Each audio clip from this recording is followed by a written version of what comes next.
Hello student, good morning, good afternoon and good evening. जब भी आप वीडियो को देख रहे हो, आप सभी को मेरा नमस्कार। स्वागत। तो इन फिगर 6.17 में question number first and second. अब देखो, DE is parallel to BC। देखो, DE is parallel to BC, then find the EC। वाह वाह, ये तो कविता बन गई।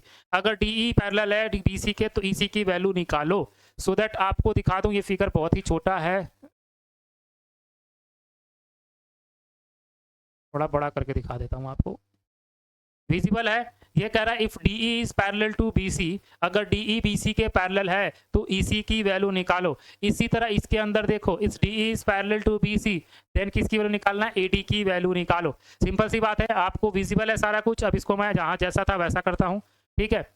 अब इसके अंदर क्वेश्चन को सॉल्व करते हैं माय डियर स्टूडेंट, ठीक है। चलो, सबसे पहले ये सोल्यूशन है हमारा, फर्स्ट वाला। फर्स्ट वाला सोल्यूशन है। देखो, इस वाले सोल्यूशन में देखो क्या करना है। इस वाले सोल्यूशन में देखो क्या करना है माय डियर स्टूडेंट्स। यहाँ पे गिवन है, we have given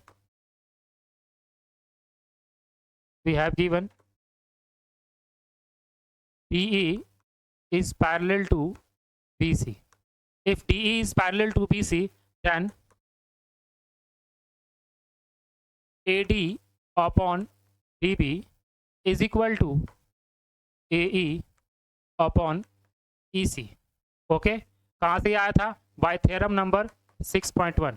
theorem number 6.1 में क्या कहता है कि अगर किसी ट्राइंगल के किसी भी दो साइड के, एक बार मैं वापस तुम लोगों को ये थ्योरम रिपीट कर देता हूँ।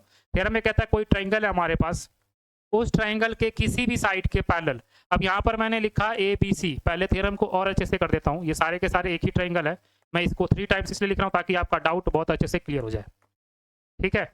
अब इस ट्राइंगल में देखो क्या करना है। 3 ट्राइंगल्स है, कह रहा है एक थ्योरम नंबर 6.1 ये कहता है किसी भी ट्राइंगल के किसी भी साइड के पैरेलल अगर मैंने एक लाइन ड्रॉ कर दी, यहाँ पर मैंने BC ड्रॉ करी, जैसे कि ये DE बना, ये मैंने BC के पैरेलल लाइन ड्रॉ कर लिया। यहाँ पर मैंने AC के पैरेलल लाइन ड्रॉ कर दिया, इसका भी नाम मैंने DE रख दिया।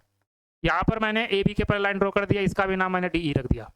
तो कह रहा है कि थ्योरम नंबर 6.1 कहता है कि एक ट्राइंगल के किसी भी साइड के पैरेलल लाइन ड्रॉ करने पर, BC के पैरेलल लाइन DE ड्रॉ कर दिया, AC के पैरेलल लाइन DE ड्रॉ कर दिया, AB के पैरेलल मैंने D, तो इनसे दो पॉइंट जो मिलते हैं, यानी कि D और E, इन दोनों से जो बनने वाला रेशियो है, यानी सेकंड हमने BC के पैरेलल ड्रॉ किया, तो ये दो साइड है, इनका जो रेशियो है, यानी AD upon DB, AD upon DB is always equal to AE upon EC। ये थ्योरम था और इसके प्रीवियस लेक्चर में इसको पूरा प्रूफ किया, पूरे 30 मिनट लग गए इसको प्रूफ करने में।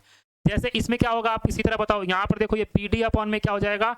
DA, और BE अपॉन में क्या हो जाएगा? EC। और इस केस में देखो क्या हो जाएगा? CD अपॉन में DA और CE अपॉन में BE। यानी कि कहीं से भी अगर ये ड्रॉ कर दिया उसने पैरेलल लाइन, तो उसके दो बचे रिमेनिंग साइड्स पे जो पॉइंट बनता है, उन दोनों के साइडों का रेशियो हमेशा एक दूसरे के क्या होता है? इक्वल होता है। यहाँ पे उसी से आपको क्वेश्चन को सॉल्व करना है, ठीक है माय डियर स्टूडेंट्स। अब यहाँ पे वही बोला, यहाँ पर देखो क्या लिखा है, DE is parallel to BC। इस ट्राइंगल में DE किसके पैरेलल है? BC के।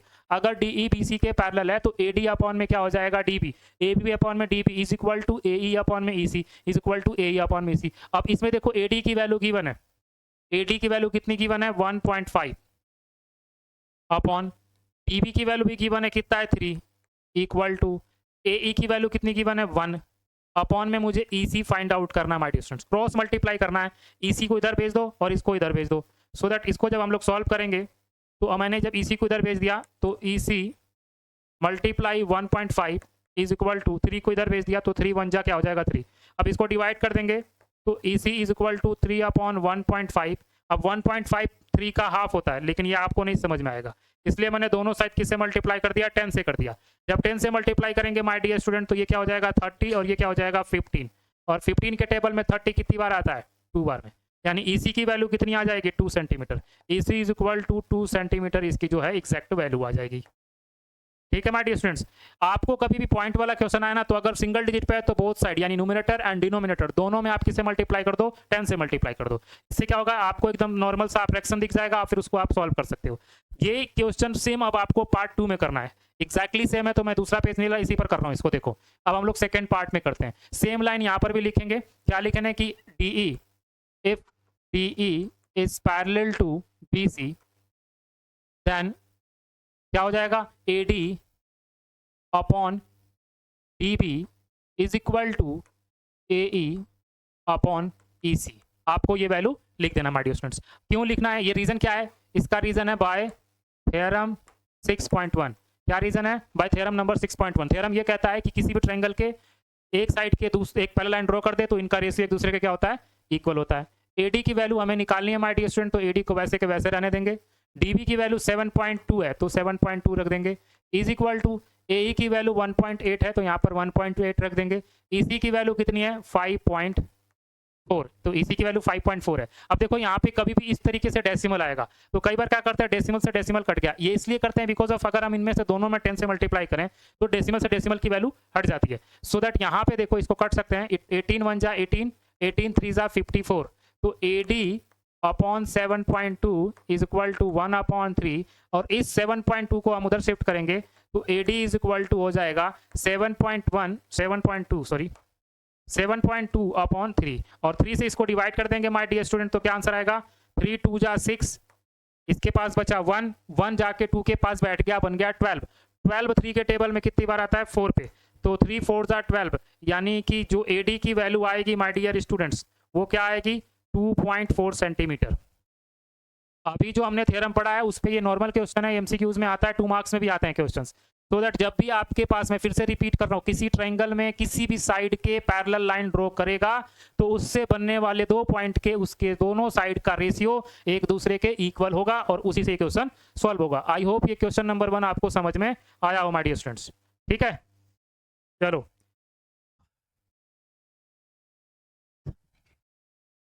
पर मत कर देना। तो स्टूडेंट ये हमारा फर्स्ट क्वेश्चन है, आई होप आप लोगों को समझ में आ गया होगा। अब हम लोग चलते हैं सेकंड क्वेश्चन पे। सेकंड क्वेश्चन क्या कहता है, E and F R the point of the side P Q and P R respectively of triangle P Q are. सबसे पहले जब ऐसा क्वेश्चन आएगा ना तो आप लोगों को फिगर बनाना होगा माय डियर स्टूडेंट, ठीक है।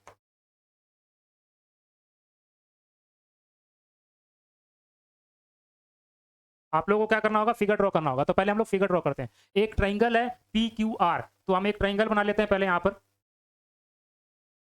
पी क्यू एंड आर, एक ट्राइंगल बना लिया। अब इस ट्राइंगल में क्या कह रहा है, E and F R the point on the side P Q. P Q कहाँ है, ये रहा पी क्यू, पी क्यू पर ई है और पी आर पे क्या है, एफ है, यानी ये एक क्या बन गया हमारे पास, साइड बन गया। ध्यान से पढ़ो, E and F R point on the P Q, P Q पर क्या है, ई है, एंड पी आर पे क्या है, एफ है, of triangle P Q R, ये मैंने बना दिया। For each of the following cases state whether E F is parallel to Q R, E F is parallel to Q R. अब देखो थ्योरम नंबर 6.1 क्या कहता है कि दो थ्योरम था, पहले दोनों थ्योरम को एक बार फिर से एक्सप्लेन करता हूं। थ्योरम नंबर 6.1 और थ्योरम नंबर 6.2 दोनों को एक साथ समझने की कोशिश करो। थ्योरम नंबर 6.1 ये कह रहा था कि if E F is parallel to Q R then PE upon E Q is equal to P F upon F R. ये थ्योरम नंबर क्या कहता था, 1 कहता था 6.1 की अगर ये दो साइड दूसरे के पैरेलल हैं तो उनका रेशियो इक्वल होगा। जबकि थ्योरम नंबर 6.2 ये कहता था कि if PE upon E Q is equal to P F upon F R then E F is parallel to Q R. दोनों एक दूसरे के कन्वर्स हैं। कहता अगर ये पैरेलल होगा तो ये इक्वल होगा, और इसमें कहता अगर ये इक्वल होगा तो ये पैरेलल होगा। दोनों थ्योरम मैंने प्रीवियस लेक्चर में एक्सप्लेन कर दिया। अब यहाँ पे ये क्वेश्चन क्या कह रहा है कि state whether E F is parallel to Q R, E F इसके क्या है, पैरेलल है। तो ये कौन सा थ्योरम लगेगा आपका, ये लगेगा 6.2। सेकेंड क्वेश्चन में कौन सा थ्योरम लगेगा, 6.2 लगेगा। क्या करना है, अगर ये इक्वल होगा माय डियर स्टूडेंट तो हम लिखेंगे कि E F is parallel to Q R, अगर इक्वल नहीं होगा तो हम लोग लिखेंगे नॉट इक्वल टू या not parallel to each other. तो हर एक केस में, इस पे आपके 4 केस दिए हुए, आई थिंक सो 3 केस दिए हुए, तो हर एक 3 केस में आपको 3 अलग अलग आंसर मिलेंगे। जिसमें इक्वल होगा उसमें पैरेलल होगा, जिसमें इक्वल नहीं होगा उसमें पैरेलल नहीं होगा। यानी क्वेश्चन नंबर 1 में हमने थ्योरम 6.1 यूज किया था और क्वेश्चन नंबर 2 में थ्योरम नंबर 6.2 यूज करेंगे। समझ आ रहा है ना। चलो अब इसको इरेज कर देता हूं ताकि आपका डाउट बिल्कुल अच्छे से क्लियर हो जाए। ठीक है डियर स्टूडेंट्स, चलो अब इसका सोल्यूशन निकालते हैं।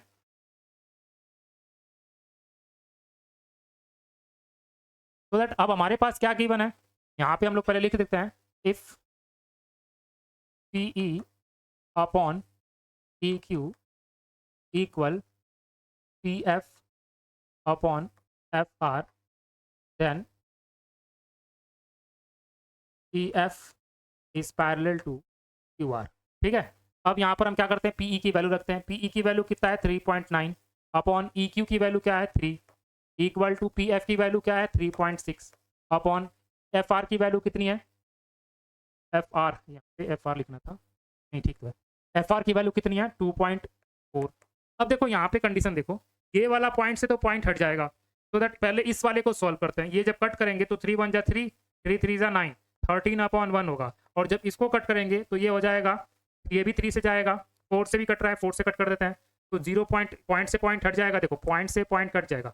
4 के टेबल में 36 कब आता है, 9 बार में, 4 9 जा 36, 4 6 जा 24, और फिर से ये कट रहा है किसके टेबल में, 3 के, 3 3 जा 9 और 3 2 जा 6।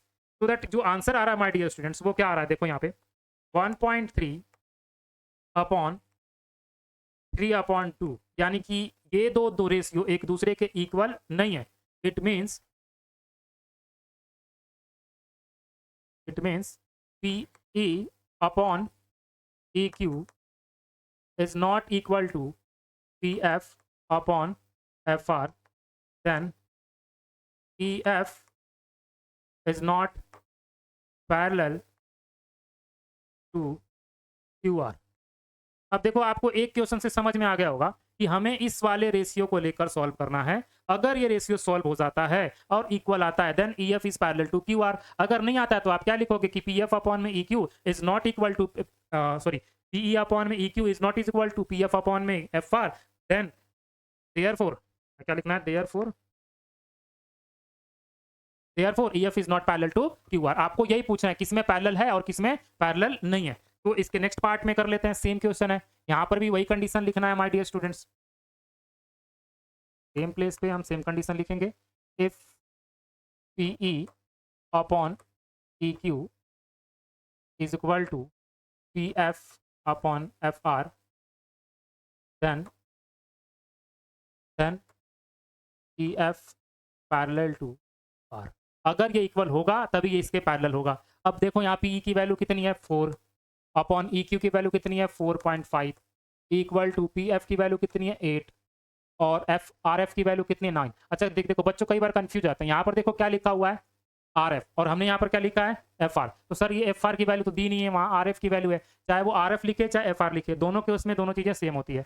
अब यहाँ पर भी इसको डिवाइड कर नहीं सकते, ये भी डिवाइड हो नहीं सकता, तो यहाँ पर क्या लिखेंगे कि 4 upon 4.5 is not is equal to 8 upon 9, hence therefore लिख लेते हैं, therefore EF is not parallel to QR। EF QR के पैरेलल नहीं है। अच्छा देखो कई बार मैंने यहाँ पर स्किप करी लाइन, ये सारी लाइनें मैंने स्किप, एक बार अगर आपने चीज़ों को लिख दिया तो जब सेम क्वेश्चन आपके पास आएगा आप लोग इससे लिख लेना, आपको समझ में आना चाहिए। जब बोर्ड में करो तो आपको कैसे करना है, पूरी लाइन लिख कर करना है, इसके मार्क्स होते हैं स्टेप्स के, इसलिए कभी भी स्टेप मिस मत करना। ठीक है, नेक्स्ट क्वेश्चन में आ जाओ, सेम कंडीशन यहाँ पर भी अप्लाई करेंगे। अब देखो ये पैरेलल होगा, सेम कंडीशन को हम यहाँ लिखाएंगे, if PE upon EQ is equal to PF upon FR, then EF is parallel to QR। अब इसकी वैल्यू पुट कर दो, तो PQ की वैल्यू यहाँ पर दिया हुआ है। अच्छा एक चीज़ इसमें इंटरेस्टिंग है, देखो यहाँ पे PE की वैल्यू हमारे पास है और यहाँ पर देखो PQ की वैल्यू दिया हुआ है। तो इसके लिए मैंने जब आपको थ्योरम नंबर 6.1 कराया था ना, उसमें और एक चीज़ दिखाया था, और PE upon PQ is equal to PF upon PR, ये लिखवाया था। दोनों केस में सेम ही चीज़ें 1 प्लस करके करवाया था आपने, दूसरा अगर लेक्चर अटेंड नहीं किया तो देख लेना। अब इसमें रखते हैं PE की वैल्यू कितनी है बताओ, PE की वैल्यू 0.18 है और PQ की वैल्यू कितना है 1.28 है। ठीक है माय डियर स्टूडेंट्स, अब देखो PF की वैल्यू कितनी है, PF की वैल्यू देखो 0.36 है और PR की वैल्यू देखो 5 6 है। अब दोनों को सॉल्व करो, पॉइंट से पॉइंट हट जाएगा आपका, तो यहाँ से कील खत्म, यहाँ से पॉइंट कट गया, ये भी आपका हो गया। 18 के टेबल में 128 आता है, कितने पर आता है, इसको एक बार डिवाइड करो। 36 के टेबल में, अच्छा देखो, अगर आपको 18 का टेबल नहीं आता, इट्स ओके, आप इसको छोटे छोटे टेबल में भी करके सॉल्व कर सकते हो। जैसे मैंने इसको पहले क्या कर दिया, 2 के टेबल में आता है, 2 9 आर 18 और 2 6 आर 12, 2 4 आर 8। ओके, अब ऐसे ही इसको देखो, इसको भी कर सकते हैं आपने, दोनों के दोनों 4 के टेबल में, तो 4 9 जा 36 और 4 6 जा 24 और यहाँ 4 4 जा 16। ध्यान से देखो, दोनों केस में क्या आंसर आ गया, 9/16, यानी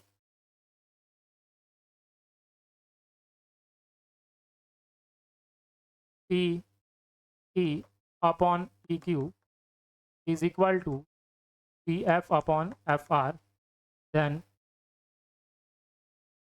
pf is parallel to r। तो ये आपका आंसर हो गया कि ये इसके क्या हो गया, पैरेलल है my dear student, pf is parallel to qr।